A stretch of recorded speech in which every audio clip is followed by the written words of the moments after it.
Ya, terima kasih pemirsa, Anda tetap bersama kami di Kiswah Kajian Islam Ahlus Sunnah Wal Jamaah bersama Kiai Misbah. Seperti yang saya sampaikan tadi, pada segmen ini kita akan mengundang Deputi 7 BIN, beliau adalah Bapak Wawan Purwanto. Langsung saja saya mengundang Pak Wawan. Silakan Pak. Assalamualaikum. Waalaikumsalam warahmatullahi wabarakatuh. Sehat Pak Wawan. Alhamdulillah. Silakan Pak Wawan. Terima kasih. Aduh, terima kasih nih Pak Wawan sudah bergabung dengan Kiai, dengan kita di acara Kiswah ini. Ya. Masya Allah. Kita buka ya? Ya, silakan. Oke. Kan sudah jaga jarak ini. Jaga jarak. Alhamdulillah. Nah, pemirsa, kita akan berbincang-bincang dengan Pak Wawan. Kita ingin mengetahui nih bagaimana Pak Wawan ini melihat kondisi bangsa kita saat ini. Apalagi ya setelah dikeluarkannya ini Undang-Undang Cipta Kerja Omnibus Betul. Law, ini kan banyak mendapatkan reaksi dan bahkan demo di mana-mana. Ya. Nah, ini bagaimana Pak Wawan melihat fenomena yang saat ini terjadi? Ya. Memang ini adalah suatu upaya terobosan dari bangsa kita untuk bagaimana bisa menciptakan pekerjaan yang seluas-luasnya di seluruh wilayah Indonesia. Ya. Bukan hanya melihat di Jawa saja, bukan hanya melihat di satu pulau tertentu yang sudah maju, sementara pulau yang lain nggak maju-maju karena orang takut. Ya. Karena apa? Kemarin itu kan undang-undangnya pelaksanaannya berbeda-beda antara yang di pusat, kemudian di Dati 1, Dati 2, masing-masing punya kebijakan dan itu membuat investor lari. Karena apa? Ada yang kena double, kena pajak di pusat, kena pajak lagi di daerah, belum lagi tarikan preman. Akhirnya energi juga sulit. Antara kabupaten satu dan kabupaten yang lain berbeda dari pengupahannya. Akhirnya dia hengkang pabriknya. Nah, yang di sini hengkang pindah ke sana, dan di sini akhirnya kosong. Akhirnya anggur banyak. Begitu juga provinsi satu dengan provinsi lain. Mau berupaya di Sabang kok berbeda dengan di Jawa, mau dengan Sulawesi kok berbeda. Nah, dengan ada undang-undang ini kita samakan dari semuanya itu dan kita usahakan yang terbaik, diberikan kemudahan-kemudahan. Baik itu kemudian perizinan, kemudian mendapatkan lahan, kemudian di dalam pemasaran, bahkan juga ketersediaan air bersih maupun juga tenaga listrikan. Ini kita nanti kan usahakan secara terpadu supaya bisa harganya menjadi murah. Dengan demikian maka produk yang kita jual bisa bersaing. Kalau kita produknya mahal di pasaran kan kalah sama produk dari negara yang lain, akhirnya nggak laku-laku, ya orang hengkang satu persatu. Ini sebenarnya menarik ya yang Pak Wan sampaikan. Ya, dari undang-undang tersebut kan sebenarnya pemerintah itu ingin memberikan kesempatan untuk ruang kerja masyarakat lebih luas. Artinya ada niat baik memang yang disampaikan melalui undang tersebut.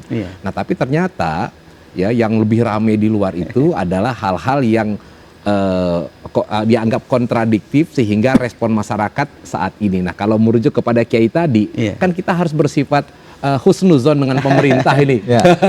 Nah, gimana Kiai? Jadi saya melihatnya begini Pak Wawan. Apapun kebijakan manusia itu pasti ada pro dan kontra. Istilah kami itu ridwan nas ghayatun la tudrak. Kalau kita mencari keriduan manusia, sampai kapanpun nggak bakalan ketemu. Misalnya nih, sekarang ini orang mau jualan es. Orang jualan es itu senengnya bagaimana sekiranya panas gitu kan. Betul. Tapi orang yang jual jas hujan, pinginnya situasi itu ya hujan. Jadi Allah itu bisa bingung nanti kalau ngikutin manusia, begitu kan? Karena itu apalagi pemerintah itu ya manusia. Tetapi kalau umpamanya ada sesuatu yang tidak cocok misalnya, ya jangan ngerusak. Jangan ngerusak. Bagaimana bangsa ini akan dihormat loh?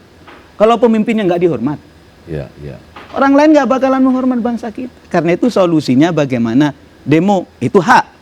Tapi kan ada solusi yang lain misalnya, ya kita ajukan di MK misalnya. Itu kan jalan yang baik, jalan yang benar. Sehingga apapun yang dilakukan tetap menuju kepada kemaslahatan.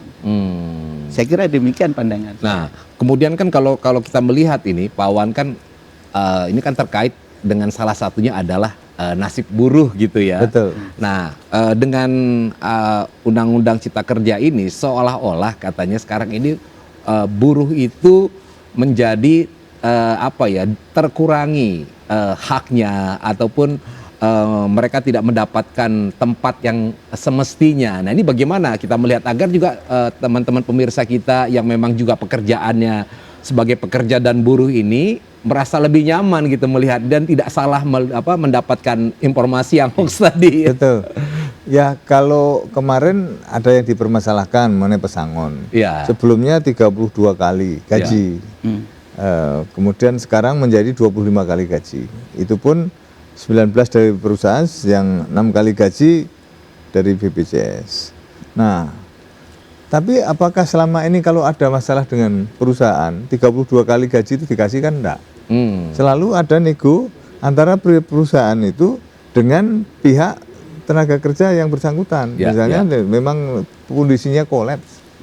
Nah, itu yang saya pelajari di lapangan, paling kesepakatannya 10 kali. 12 kali, tidak ada yang 32 kali, karena memang perusahaannya nggak mampu. Akhirnya seperti itu yang terjadi. Nah, sekarang 25 kali, ini lebih menarik ketimbang 32 kali. Investor takut kalau misalnya saya harus seperti itu, saya lebih baik hengkang ke negara sebelah, kan begitu. Hengkang banyak sekali. Nah, begitu kita turunkan, oh ya sudah, kalau begitu masuk akal, itu pun masih ada negosiasi, karena ada kesepakatan tripartit nanti antara perusahaan itu dengan Kemenaker mempertemukan antara keduanya. Rata-rata tidak ada, Pak, yang selama ini, Pak Yai, yang totali 100% dapat itu sekian kali. Enggak ada. Ini riset loh, hasil riset. Oleh karena sebetulnya naik turunnya itu sangat relatif. Tapi secara prinsip tetap ada pesangon. Jadi tidak, kan munculnya di sana pesangon hilang. Padahal enggak, itu semuanya kesepakatan. Kemudian tenaga kerja asing memang ada, tapi untuk klausul tertentu. Dan itu harus mengajukan rencana dulu ke pemerintah pusat. Untuk apa tenaga kerja asing ini? Biasanya itu kan untuk tenaga-tenaga teknis seperti mesin, ahli elektro atau ahli metal. Sebab kalau mesin dikerjakan oleh orang yang bukan ahlinya, hancur itu.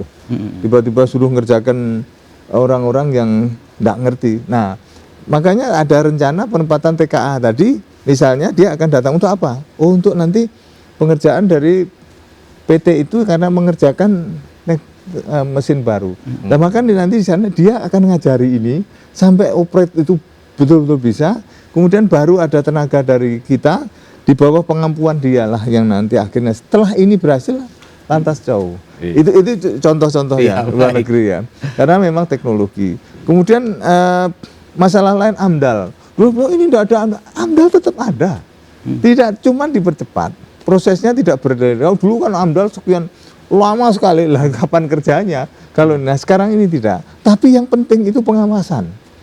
Dulu dikasih AMDAL dengan susah sekali, nggak diawasi akhirnya, berantakan semua. Nah, sekarang ini enggak. Presiden dipercepat tapi pengawasannya melekat. Kalau ada penyelewengan, ada fluid yang ada. Ada fluid. Jadi tetap ada seperti itu yang kita. Kemudian cuti, tetap ada cuti. Antara itu dari klausul-klausul yang ada, Anda pengen kemana, cuti dan seperti apa, tetap dia harus izin dan dibicarakan dengan pihak manajemen.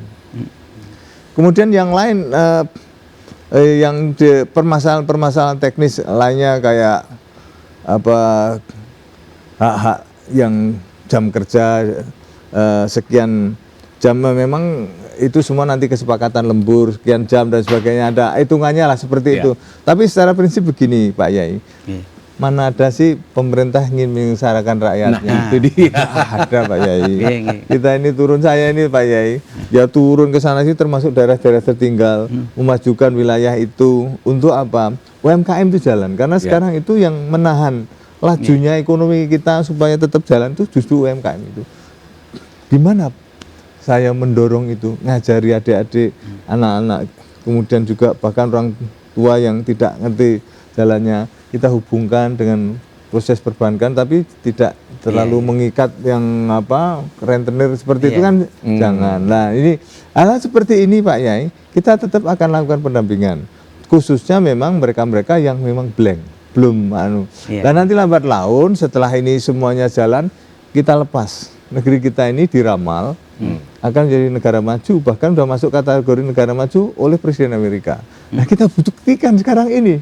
Berani nggak melakukan terobosan? Begitu. Gitu, Luar Pak. biasa Pak Wan. Nah, pemirsa, satu hal tadi kata kunci yang Pak sampaikan bahwa pemerintah ini janganlah punya pandangan yang negatif bahwa pemerintah akan menyengsarakan rakyatnya. Pemerintah ingin memajukan rakyatnya dan sangat memperhatikan. Nah, tadi mungkin kalau terkait dengan UMKM, justru di masa pandemi ini banyak yang meningkat. Kayak saya bertanya kayak dengan orang yang jualan makanan, pendapatannya meningkat menjadi 3 kali lipat. Ya, justru ini adalah ruang terbuka bagi kita untuk memanfaatkan ya di tengah-tengah kesulitan, bersama itu ada kemudahan. Nah, bagaimana supaya kemudahan itu datang? Saya ingin mengajak Anda untuk sama-sama berdonasi seperti yang Kiai sampaikan tadi, bahwa salah satu syaratnya orang yang akan masuk surga nanti adalah orang yang rajin untuk bersedekah. Oleh karena itu kami ingin mengajak Anda bersama-sama untuk bersedekah melalui program Peduli Yatim dan Duafa terdampak COVID-19. Silahkan Anda sampaikan melalui rekening di bawah ini. Nah, baik, tetap bersama kami karena setelah ini kita akan kembali lagi dalam acara kita Kiswah Kajian Islam Ahlus Sunnah wal Jamaah bersama Kiai Misbah.